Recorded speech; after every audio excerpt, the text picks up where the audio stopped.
Ora bareng tekan kene tenan aku nyawang Petro rupane kaya iso lho ana wong kok kaya ngono. Irunge dawane raja wae iso nggung nyengget pelem. Sing mburi matane kaya nduk ceplokan.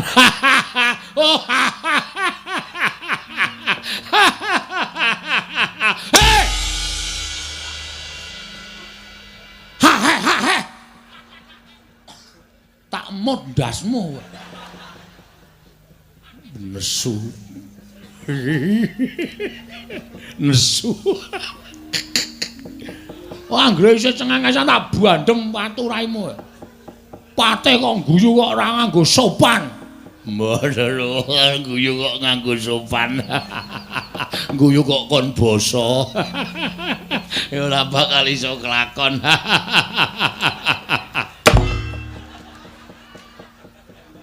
Kok balang apa ya? Sandal. Sandale sapa? Sandale Wiyaga ben. Ilang siji mbok ben. Piye kok mlayu, Truk? Piye? Piye kok mlayu?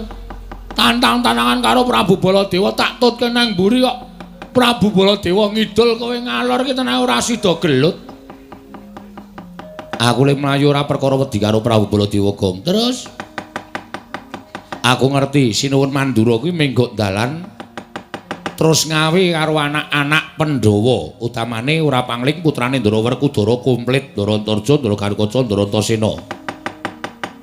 Sumelanging atiku nek nganti perkara sing dumadi ning negara Ngamarta mau dikandhake beda karo kasunyatan, tegese dandang dikandhake kuntul, kuntul dikandhake dandang. Terus sing dadi tok sumbering salah Petruk. Mula anak-anak Pandhawa didhawuhi nyekel karo Petruk. Lah nek aku musuh anak-anak Pandhawa terus piye coba bayangno?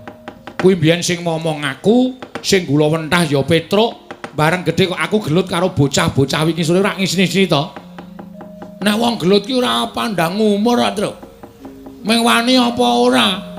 Terus nek kowe wani ya diajoni, nek kowe ora ya rasah mau rasa wani nantang Prabu Baladewa. Arep kono ngandhake anak-anak Pandhawa dianggep bae nek anak Pandhawa kuwi ngewangi Prabu Baladewa, tegese ngewangi tumindak sing ora prayoga. Ngono ya, Gong. Aning nek nganti aku musuh Raden Garkaca, musuh Ndara Antarja, Ndara Antasena, aku jane gelem tumandang ning isin. Isin rasane kok. Dipresani piyai akeh ngene iki dalane Petruk ki tukang pomong ning wani utawa tegel karo bendarane, tegel karo bayi-bayi wingi sore. Mula apike ngene wae le. Piye? Mulih wae matur karo bapak. Piye? Mulih wae matur karo bapak. Kowe jane edan ning ra krasa, Truk. Edan ra krasa piye? Ngene tak omongi. Nek kowe karo aku mulih matur karo bapak, bapak iso nampa. Upamane kowe matur karo bapak. Pak, aku ora iso mboyong para Pandhawa. Pandhawa ora gelem diboyong ning Karang Kadempel merga pustaka Jamus Klimasada diasta Sinuwun Ndarawati. Bapak iki meneng wae ora kagol, ora nesu ora. Wong kowe ngerti to Semar ki piye watake. Ditatoni wong ora tau gelem bales. Digawe mangkel ora tau rasa mangkel. Ning atine bapak iki kebak petung. Kebak petung piye? Semar ming batin Petruk. Anakku sing tak golo-golo dikongkon wong tuwa ora iso ngrampungi karya. Bapak mesem ning atine ora seneng, mula bapak ki jenenge Semar utawa Samar. Bapak ki nangis durung karuan atine sedih, bapak ki guyu durung karuan atine seneng. Ngono ya, Gong. Heeh. Aku terus kowe mulih. Kowe seneng wae nek DC wong sak desa Karang Kadempel. Petruk nek pendak Idul Fitri njaluk fitrah. Kongkon bapakne ora iso ngrampungi kaya ngono wae glelenge ra jamak. Nek cara aku wong urip ning alam donya ki mbangane wirang wulung modar, Truk. Mbangane wirang luwung modar. Wah, wirang ki saiki nandang wirang sesuk setahun ilang ning nek dielingke karo tangga teparo isin meneh. Mula wirang ki ra bakal iso ilang. Mula mbangane nek cara aku mbangane wirang luwung modar. Ngono ya, Gong. Heeh. Aja mulih. Isin aku nek mulih. Nek kan mulih-mulih dhewe kono. Lah kowe nang kene arep ngopo? Aku sing arep nandingi anak-anak Pandhawa. Kowe nek omong kaya ya ning jane kowe iki ora ana nyatane. Weh, aja dipadhake bengi iki. Bengi iki Bagong penuh konsekuensi. Waduh. Wis to, nek kowe ora wani aku sing maju.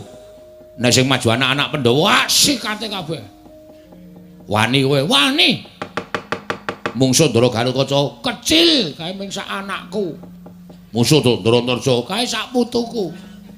Mungsuh Ndara Antasena, lah kuwi sing rada nyemelangi. Ning tetep aku wani. Ning sing nantang aku Gong. Ngene wae wah, jan kowe iki angel jak omongan. Kowe ketoke kaya kendel-kendel ning kraton mau. Prabu Baladewa mungsuh Mitra metu Jawa. Bareng tekan kene imbas-imbis. Oh, ora padha karo dek ning kraton. Terus piye-piye? Ngene. Engko nek ana sing tekan kene, takonono karepe apa? Nek takoni karepe arep nyengsarake kowe, delekke. Nek ora kena, kowe ngode aku. Ngodene piye? Aku tak tengok ning mburimu. Oh iya.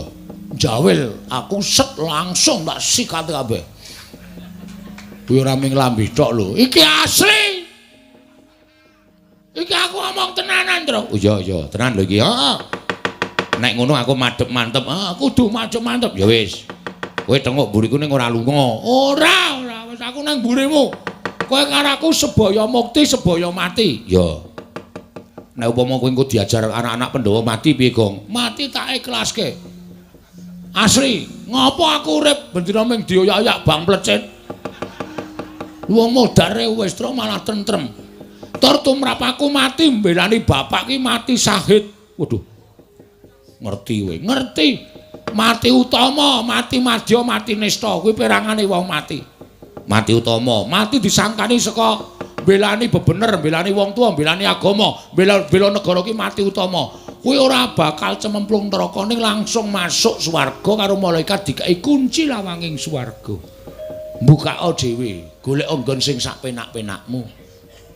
Ngono ya. Mati madya disangkani saka lara.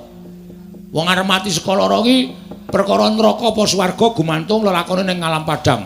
Nek apik lelakone nyemplung swarga, nek elek lelakone nyemplung neraka. Mati madya, mati madya. Nek mati nista, matine wong lalu. Kowe ora ditampa karo sing gawe urip, sukmane nglambrang manggon ning kayu watu pendak malam jemuah kliwon dikutuki jaluki pesugihan. Matine wong lalu. Nek aku mbelani bapak wis tak niati mati saka anak-anak Pandhawa, aku mati utama. Wah bagus. Upama kowe melu perang, kowe le mbelani bapak setengah-setengah, kowe mati nista. Lho. Kok njur ming sak kepenake dhewe. Aku tak nang mburimu ya, Tru. Ya. Ana kira-kira ana sing teka ngeyel, jak rembugan ra kena, jawil aku keprukane. Ya, tenan lho iki. Heeh, ya.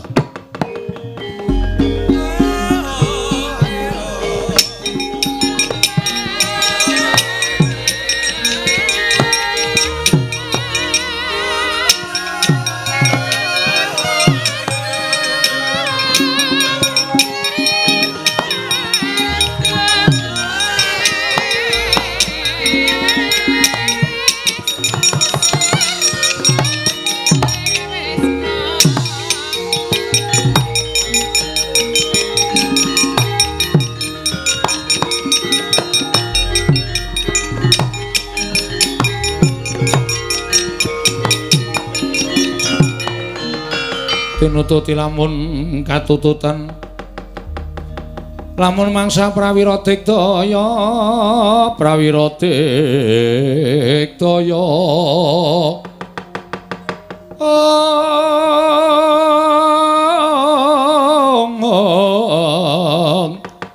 Ronanggono magawe gelar ira wang-wang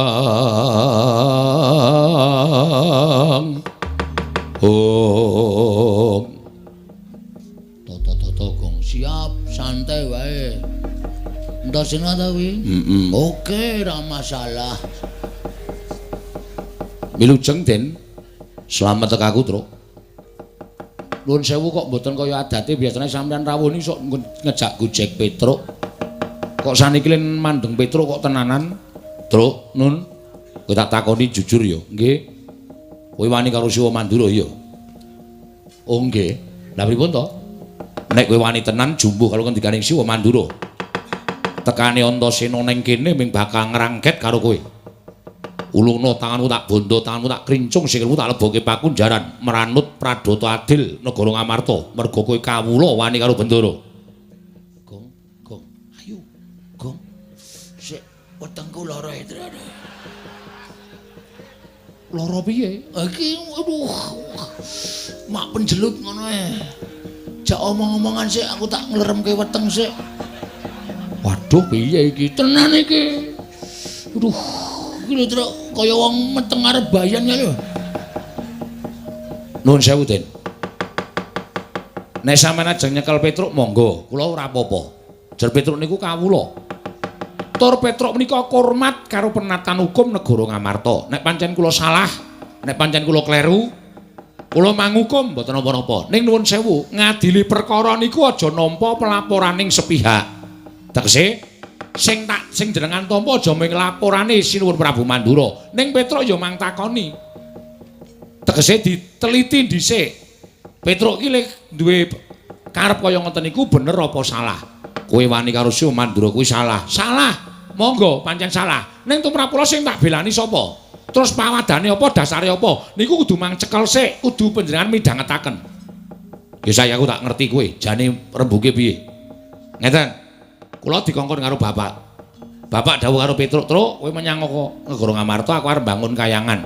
Pepundhen Pandhawa diaturi tindak mrene kabeh sinambi mundi pustaka Jamus Klimasada. Kula sowan teng negara Ngamarta matur napa wontene. Jebul teng niku wis lenggah Sinuwun Ndarawati. Sinuwun Ndarawati, Pak, ngendikane ugi badhe nyuwun ngampil pustaka Jamus miyang Jimat Klimasada. Lah dingge napa? Dinggo tumbal wadaling praja negara Ndarawati. Terus niki Duwer niki sing ngomong akeh-akeh. Ngandhake nek Ndarawati negara sing ketunggan dewa kok kena pagebluk niku ora mungkin. Tur sakniki ana tetembungan kedung jero iso dijajaki atine menungsa sapa sing ngerti. Ya nek Kresna tenan. Nek Kresna palsu niku mung ngelingke lho. Heeh, terus Bagong muni ngoten niku Sinuwun Mandura duka. Petruk kantong bolong Bagong menungsa ora kataran gedibal 17 wong elek nyolok mripat. Mong kere, mong dapure ke Petruk wak wani karo Baladewa. Niku ora ana masalah apa-apa lho. Sing dunekke Sinuwun Kresna, sing nesu Ndara Baladewa. Wis kula ngelekke Sinuwun sampun menika perkawis karo Sinuwun Ndarawati. Panjenengan mboten satumut-tumut. Yai Kresna wi adiku. Aku kudu melu-melu. Malah muni ngenten iki. Petruk, bali yo. Kandha karo bapakmu. Bapakmu ki wong sekeng, wong ora duwe wong melarat. Mong kere arep bangun kayangan ki sing nggo bayar cengele bapakmu ki piye? Nuwun sewu. Semar niku bapak kula lho. Nek bapak kula dunekke kaya ngoten niku ati kula lara. Coba saniki nek sampean kula unekke Antasena, kowe anake Werkudara, wong ora iso ndodok, unglah-ungluh ngalor ngidul. Nesu ora? Aku nesu. Padha aku, Mas. Aku ki ya nesu mergo dunekke bapak dunekke kaya nek Sinuwun Mandura ora ngunekke bapak, kula ora arep nesu. Ora arep nesu kula, yakin sumpah. Mergo kula ya ngakoni wong kere tenan. Ning gandeng bapak sing dunekke, lah. Aja kok nuwun sewu mung wujude Nalendra Mandura. Dewa ngunek-unekke bapak kula rumangsa dianak-anakke kayangan tau brabrik. Niku tandha bektinipun anak karo bapak. Oh dadi critane ngono to. Heeh. Anu iya, anu nggih. Wela, ora wela niku tenan. Wah, nek ngono tak pitung-pitung bener kowe, Truk. Lah, kene iso menggalih. Serada penake wetengku, Truk. Piye? Dadi penak wetengku piye? Sikat saiki. Kok sik. Bareng ngono kok sikat saiki ora. Wis mari tenan. Mari. Jawel ora? Ora. Iso dirembuk kok, Gong. Iso. Yen ngono nek aku mau mbondo karo kowe kleru, aku kleru terus. Nggih. Yen tak pikir-pikir sing luput pancen Siwa Mandura. Lah kene iso menggalih. Ning nek ngono aku tak ora iso mbondo, ora sida mbondo kowe ning aku tak ngewangi karo kowe. Alhamdulillah, matur nuwun. Mergo akeh sing arep njongko patimu. Sinten? Kakang Garuwaca, Kakang Turjo diutus karo Siwa Mandura kon goleki kowe, kon mbondo kowe. Nek ora iso mbondo kon babarke pisan. Mergo para putra Pandhawa isin duwe batur kaya Petruk sing wani karo pepundhen. Kowe bakal dijongko patimu, Truk. Waduh. Iki kok migren dadakan ta iki. Aduh. Aku kok migren ya, Truk. Mudhara ngono. Kowe anggere ana bahaya kok lara. Anggere tentrem kok waras. Mudhara ngono. Jarana sutra. Iki teknike dhewe-dhewe kok. Teknike dhewe-dhewe ora. Nggih ya pripun? Lah kula terus jenengan ngewangi ning aja kuwatir. Kowe tak ewangi. Carane ngewangi, kowe maju petukno. Ning aku njaluk karo kowe aja wani karo Kakang Garukaca Kakang Turjo. Mergo kae bendaramu. Mengko ndak diprisani wong akeh ora apik, ora becik. Oh nggih. Nek kowe diantem, kowe diajar, kowe manut wae. Sik to. Diantem diajar iki lara ya, Mas. Kok kula kon meneng wae niku pripun? Nek kowe lara tak tambani, nek kula mati tak uripke. Nganggo napa? Banyu sungut kuwi iki. Iki nek tak peres metu banyune, tak nggo nambani woloro, tak nggo uripe wong mati iso. Anu wae mbok ditetel wae. Ditetel piye? Digawa wae dhewe kan rasa bolak-balik, ta. Iki ora pasangan ya, Nyuk. Lha kok ngono aku munyuk. Aku ngayal banget kok ora. Iki ora pasangan, iki pancen paten ngene iki. Las-lasan dengkulmu amoh kuwi ora. Ono menungso ya dilas. Nggih. Dadi nek kula lara ditambani nek mati duripke, ya. Ngono ya, nggih. Wis ngono wae aku tak ambles bumi. Kose. Kula niku ora iso ambles bumi.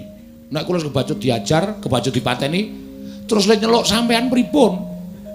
Bagong kon gedruk lemah ping 3. Monggo aku jedul. Tenan? Iya, nggih. Wis ngono wae tak tinggal, nggih.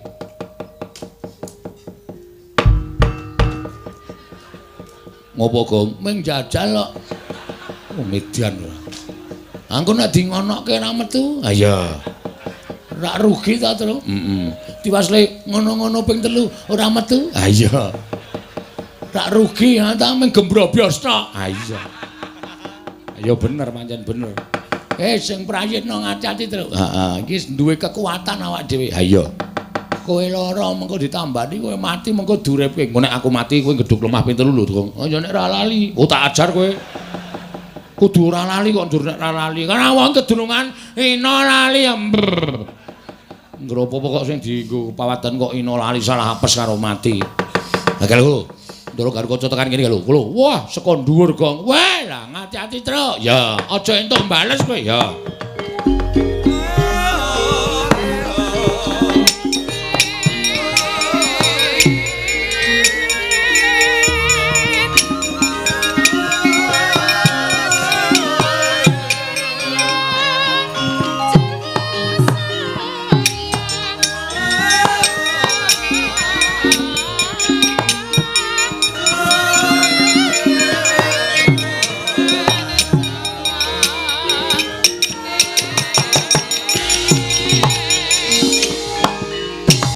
Bekti kula punjuk Den Tatombo. Bekti kula punjuk Ndara Bagong Tatombo. Wonten menapa? Biasanipun Ndara Garukaca niku rawuh mriki ketemu Petro mriku kongkonan Truk. Golek rokok. Truk. Tukokno iki, Truk tukokno iki, susuke PN biasane ngoten niku.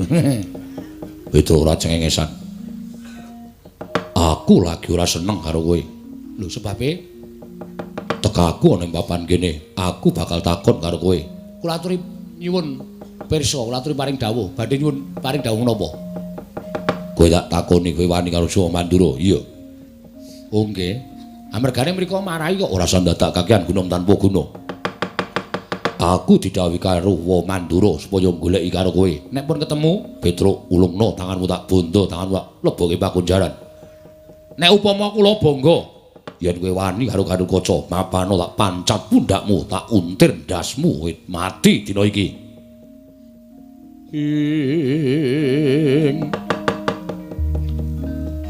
Palugon laguning lekas lukita linuting kidung. Kadung kadereng momong. Mak tratap kula Den. Tembung sampeyan sing pungkasan niku wau ati kula mak tratap. Petro, mapalo tak pancat pundakmu tak gembol ndasmu. Nuwun sewu Den. Niki sirahe wong tuwa. Aja kok sampeyan bapakmu mbiyen sik momong kula. Ndara Werkudara teng alas 15 taun ora metu saka bungkus kula tunggoni nganti kula pendak dira padu kalih bojo kula. Mung merga kula ngeboti nunggoni bapak sampeyan. Ndara Puntadewa sik momong ya aku, Ndara Janaka sik momong ya aku. Pepundhan-pepundhanmu bapak-bapakmu niku durung tau ngonekke Petruk ndasmu ngene niku durung tau. Lah kok sampean kok pengendikane kok cetha tur lenting. Mapano Petruk tak pancat pundhakmu tak gembol ndasmu. Nuwun sewu kula niku menungsa e. Nek sampean ajeng nyekel karo Petruk mang cekel ora apa-apa, ning ukarane sing penak. Sakit hatiku lho, Ndara. Sampai ketika kaya ngono hati kula kaya ngono. Kata sampeyan kula omong seprana, seprene kula niku ora tau njaluk napa-napa, kula ora tau njaluk undakan duit. Ora tau njaluk undakan gaji blas. Niat kula mung mligi nindakaken kewajiban. Sesuk satriya sing kula omong niku dadi satriya sing utama. Lah kok saniki kok pakecapane kok elek.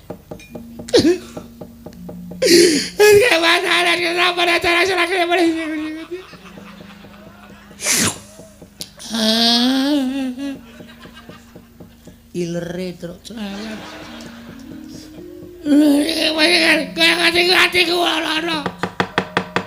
Nek sampeyan mentala ajeng mateni karo Petruk mang mateni ora rasa nganggo ngetokke ukara kaya ngeten niku. Mang mateni. Kekuatan kula sepira to, Ndara? Embane kaya dene timun mungsuh duren kula menika timune sampeyan durane diglundhungi modar. Nek kula pasrah pati urip. Pun monggo ajeng diuntir sirah kula, ya nundas kula manguntir. Manguntir, mang pateni boten apa-apa. Ning apa terus rampung perkarane sampeyan pateni kare kula, sing ora trima pirang-pirang. Kejaba sampeyan arep didukani Ndara-ndara Pandhawa. Didukani bapak sampeyan. Upama Petruk tekan ning pati tenan, nyawane Petruk tekan swarga mesti dipethuk karo mbahmu Prabu Pandhu Dewayana. Lho, Petruk, sukmamu kok tekan kene kok kowe wis mati? Nggih sinuwun. Mergane ngopo? Batrene entek. Sing mateni kowe sapa, Petruk? Wayah panjenengan. Sapa? Putrane Ndara Werkudara naminipun Ndara Gatotkaca. Kula dindas-ndaske sirah kula diuntir. Gatotkaca Prabu Pandhu ora wani karo Petruk. Kok putune wani sengsara karo Petruk, nyengsarake karo Petruk. Petruk aku tak mudhun ning jagat tak goleki putuku. Aku dhewe yang bakal ngukum putuku Panakawan Petruk. Ya.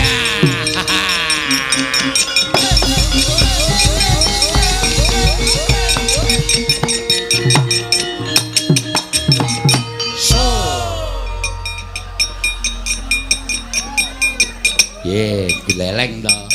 Asemi kowe ora nangis to? Ora. Kok iso mewek-mewek? Tur lohmu metu terus. Aku ngremet brambang. Tak leletke mataku ayo uluhku dleweran bajigur. Pinter kowe dramatik sandiwara. Kerep ndelok sinetron. Ha iya. Mula kok gampang nangis. Ha iya. Sing penting Raden Gatotkaca mundur. Ah, jan asem tenan. Ning isih siji ya, Tru. Sapa? Ndara Antarja. Oh iya. Ha iki ngene wae Gong didumadil. Dumadil piye aku ora njaluk kok. Didum, tetep didum. Ora njaluk tetep didum. Asli maen kabeh, Tru. Ora didum. Didum. Didum piye? Aku wis ngalahke loro. Monggo anake Ndara Werkudara ki telu. Heeh. Ndara Antasena, Ndara Gatotkaca mundur merga sapa? Petruk. Heeh. Ha iki sing nyambut gawe ngundurke Ndara Antarja, kowe ben kabeh nyambut gawe. Waduh. Aku ora iso nangis kaya kowe. Aku ki anakku mlebu rumah sakit aku nanggap dangdut. Dapure ora. Asale aku ki wong ora iso sedih terus tanggo bahagia. Ya sak karepmu, piye carane sak karepmu. Ning sing penting Ndara Antarja mundur. Kuwi sak karepmu. Wis ngono ya. Aku tak ngaso gentenan men adil. Dadi kok nek matur karo bapak, Pak, Ndara Garukaca mundur, Ndara Antasena mundur, terus kowe gedhe omong, "Pak, Ndara Antaja kalah karo aku." Wah, bapak bombong. Ya nek aku mulih. Nek aku modar, kowe ki takon pinter, takon menang ora takon modar. Wis ngono wae, tak ngaso aku. Terus, Ndara Antaja ki ampuh. Ampuh. Karo Ndara Garukaca, ya ampuh Ndara Antaja ki sing barep kok. Ndara Antaja ki nek muni nesu, telapakane wong didilat karo dheke modar. Waduh, tak gurukane sik, Tru. Ha iya tenan kuwi aku ora goro. Heeh. Aku kok entuk sing bahaya ta, Tru? Ora perkara entuk sing bahaya ning tetep didum, ngono ya. Ning piye caramu supaya kowe menang? Eling, arep kowe mati, Ndara Antasena bantu. Engko aku tak ngedruk lemah ping 3, Ndara Antasena jedul kowe mati dileleti banyu sungut kowe urip meneh. Wah iya, Nding. Ha iya. Ngaso, Tru? Ya. Golek nggon sing ya ndak ireng awake. Ya. Jajan sisan, Tru. Ha iya. Aku dingenge ya. Wah, musuh jajan dhewe-dhewe ora. Mau kaya njaluk sangu karo Ndara Pandhawa, ora ngekeki do cethil-cethil. Wis pokoke kudu tak adepi iki ae. Piye meneh karang ya tanggung jawab kowe. Ndara Antarja tekan kene. Ngopo rene? Goleki Petro. Bres ngono rampung. Men aku ora iso nangis kaya Petro e. Aku ki wong ora tau iso nangis. Uripku tak gawe bungah, uripku tak gawe seneng kon sedih. Wis tak truk. Nang kono wae ya. Heeh. Engko nek Antarja kalah tak kabari. Yo ya. Engko nek aku mati ngedruk lemah ping 3. Nek ra lali. Tak bandem boto ndasmu lho, Tru. Ora kasar ngono kok jero. Aku iki ngedeg-degi ae. Ora nek lali tak ngedruk lemah. Engko nek ping 4, berarti ra metu Ndara Antasena. Pelinge ping 3 kok ping 4 ku jenengane tanduk. Ra ngono kae kancane. Heeh. Wis dinteni kene, dinteni kono wae, Gong. Heeh.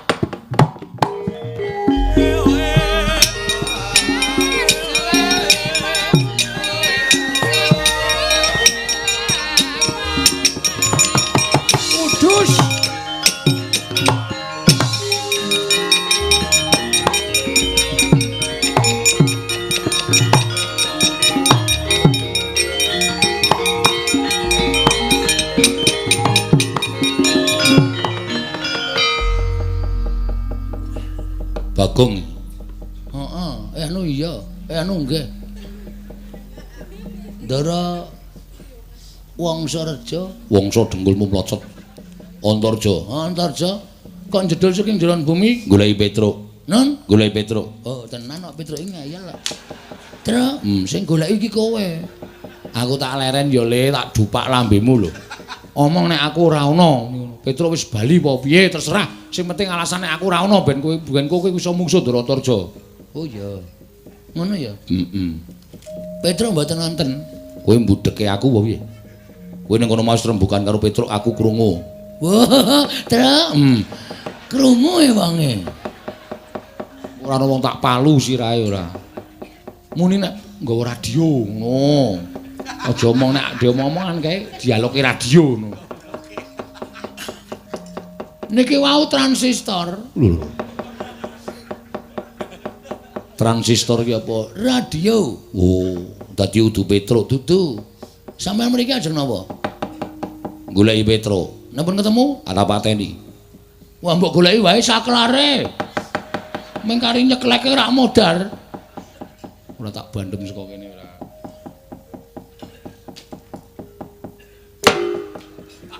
Halo. Oke.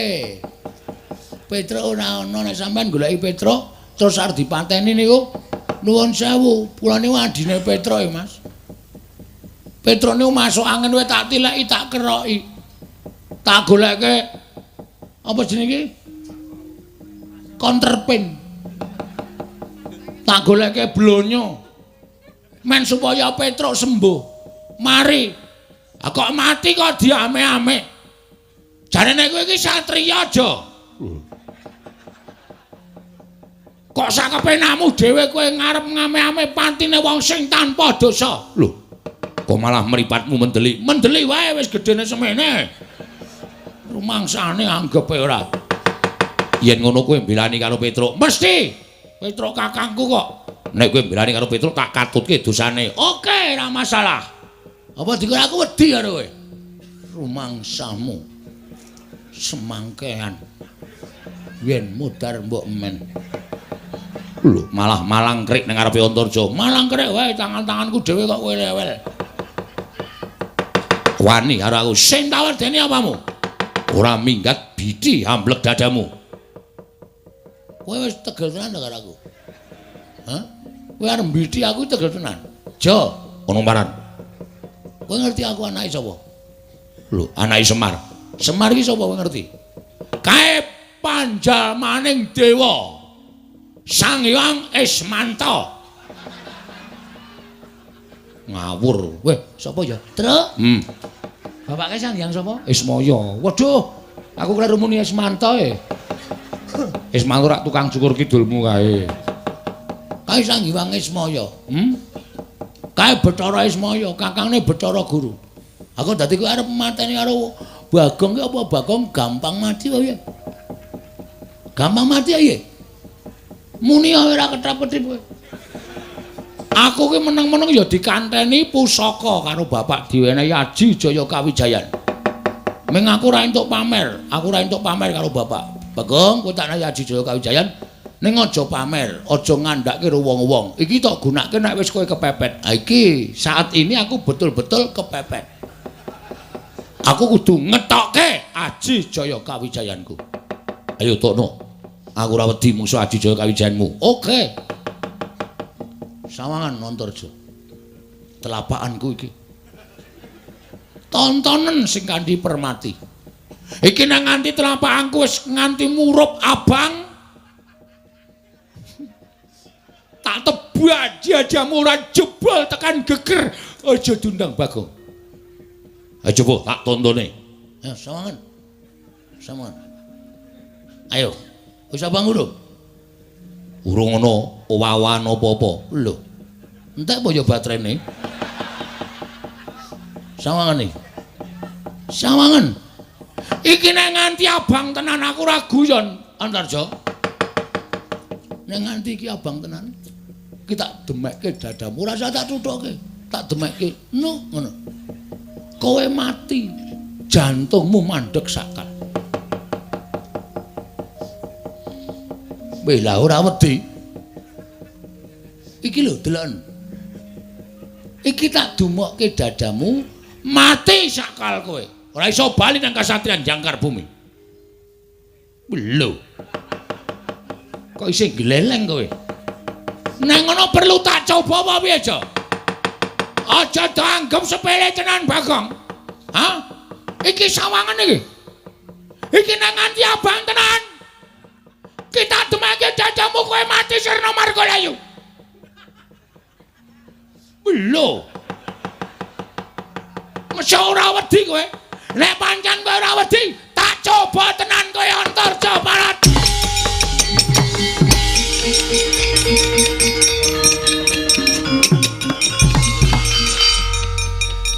Piye, Gong? Wah, lemes aku wisan.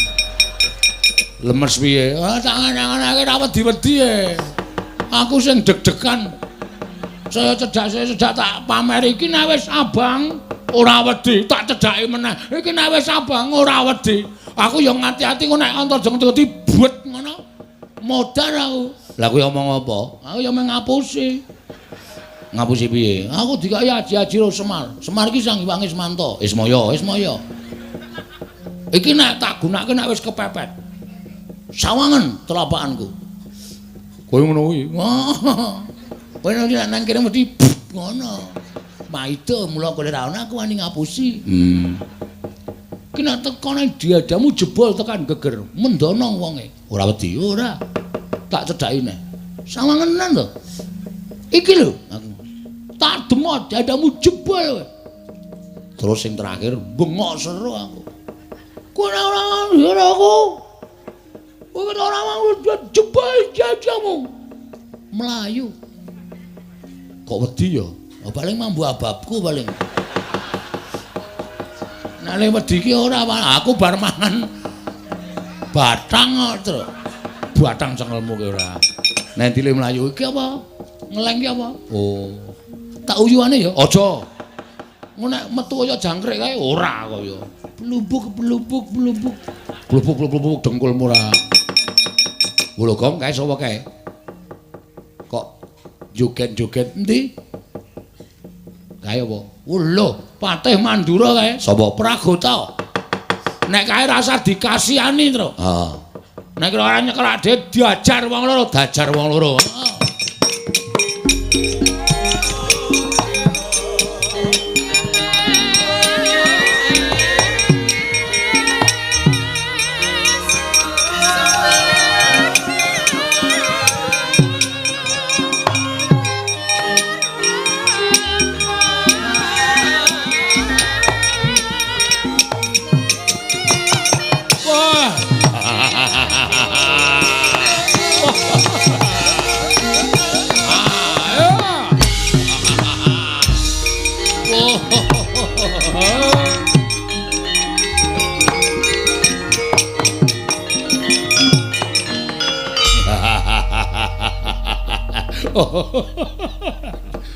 Ora edan.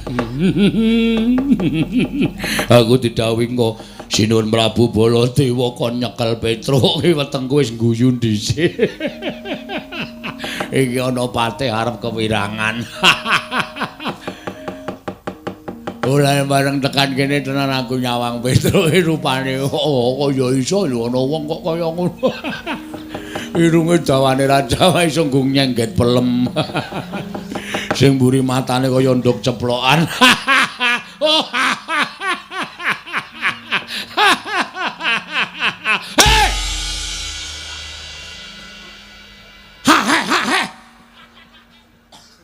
Tak mondasmu. Nesu. Nesu. Wah, anggere isih cengengesan tak bandem watu raimu. Patih kok guyu kok ora nganggo sopan. Mboten guyu kok nganggo sopan. Guyu kok kon basa. Ya ora bakal iso kelakon.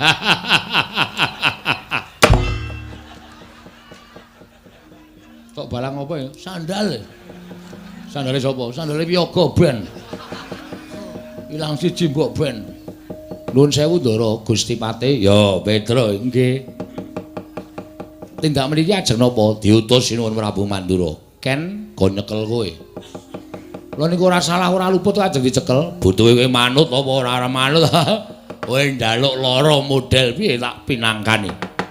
Njaluk mati cara piye tak pinangkani Petruk kowe. Lah nuwun sewu nek sampean ajeng ngejak gojek karo Petruk. Awi, mumpung urung metu kringete. Kok tak grungek kringet sisan gelut karo Ndara Pragota. Wah, cencang jenggot kroncal-kroncal. Cencang tampar gantung cengelmu kowe. Gong, gantung kok cengel. Men ngono ae siat lho. Ya, ayo wi maju ri. Wah, mutar dene kawah.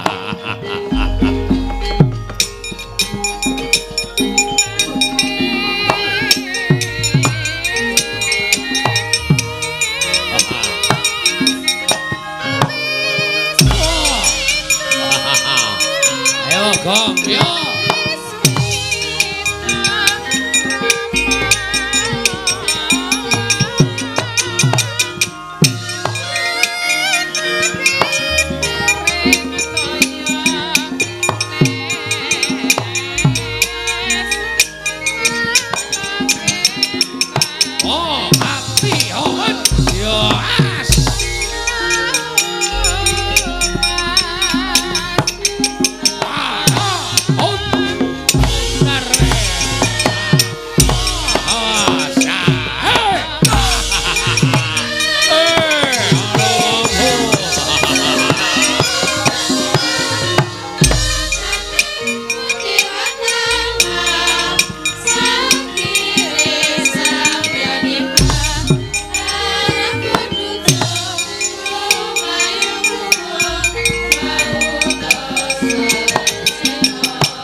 Marayok be.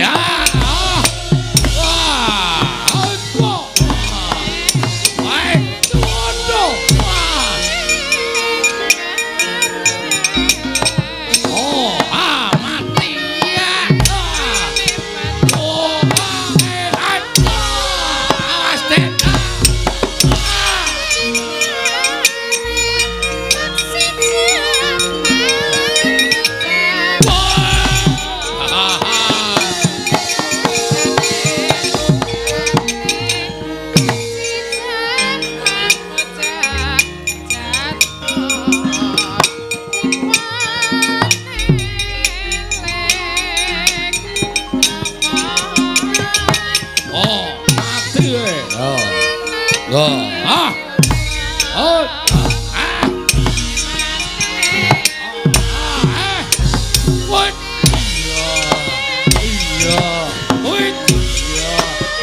Nyun ngapunten sinuwun.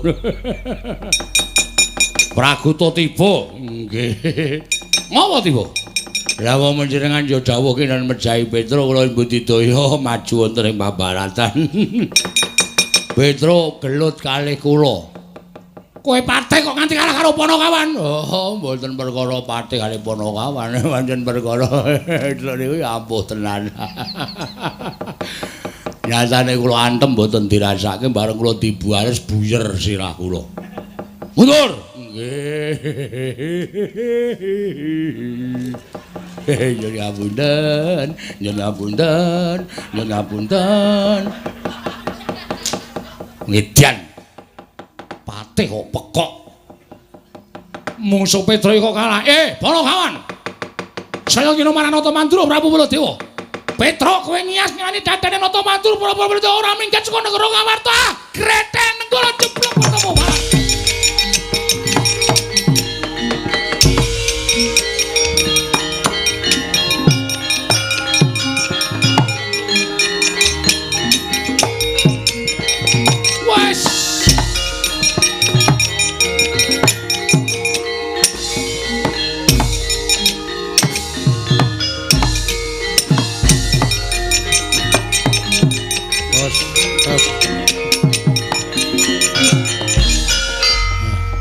Aduh. Wah. Bareng Sinuwun Mandura nggawa nenggala. Petra Kanombala ora minggat suwarane kok glandang negara. Mak biar. Murup. Waduh. Waduh. Bagong modar iki. Waduh. Aku kok yo lali nek ngejak Bagong to. Mongko cakahe nek mlayu pupune gathuk. Mak buku. Kunangan Baladewa. Iki Bagong melu-melu nenggala ndasmu. Yes. Modar. Yo ngapura ya, Le. Aku lali nek ngejak kowe, Gong.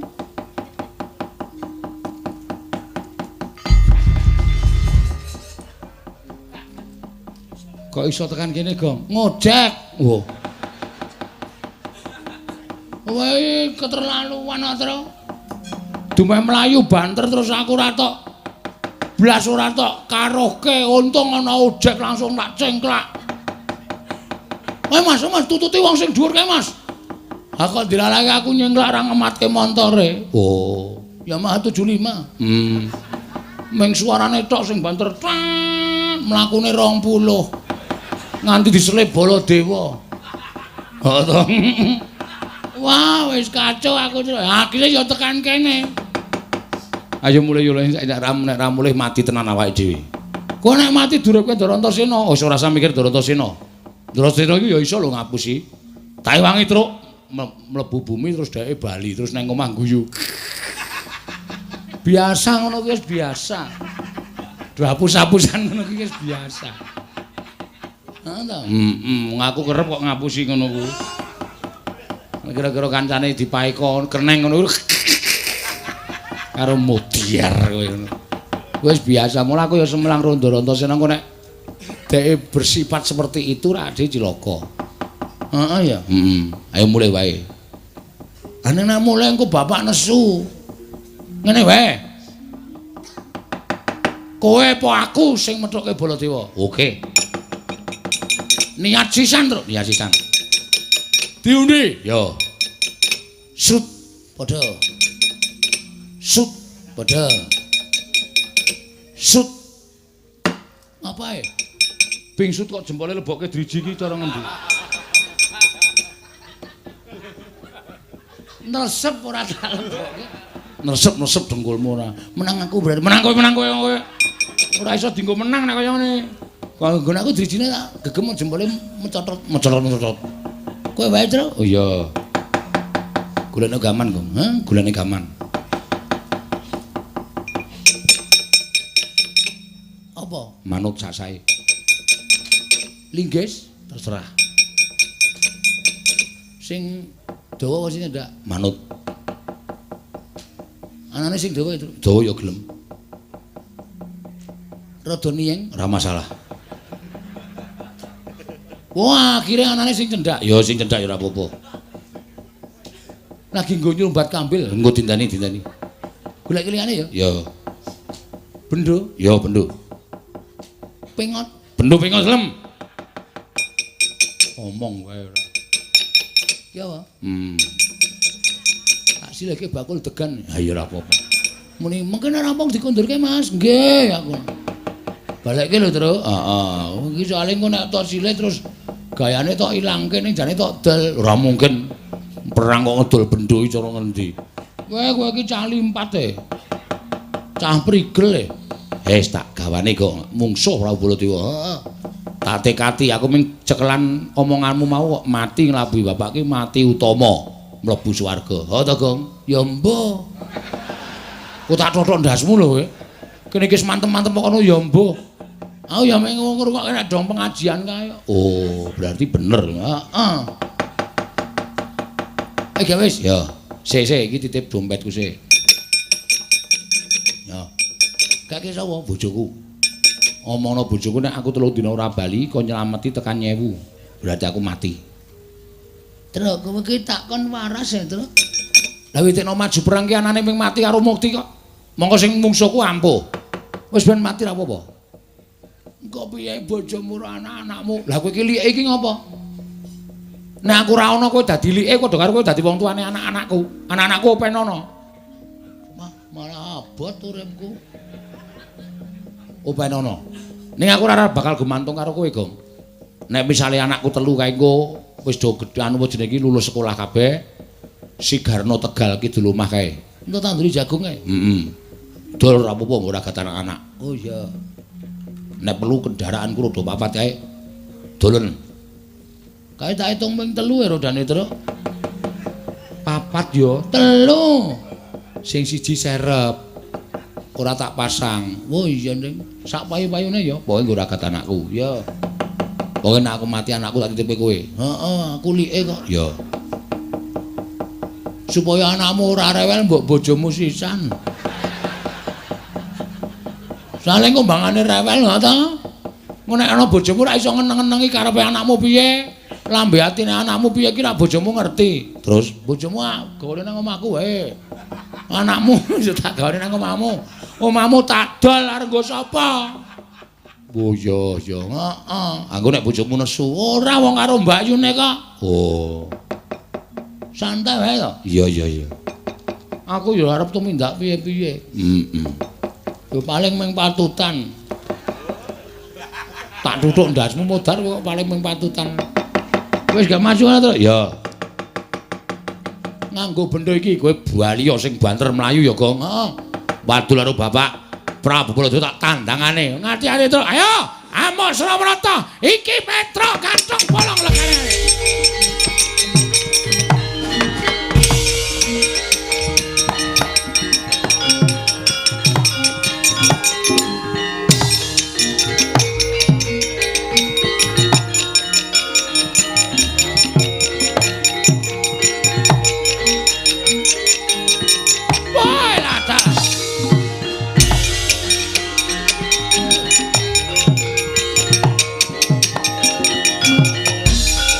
Wah, panusmaning jajaran iblis menungso ora tatanan.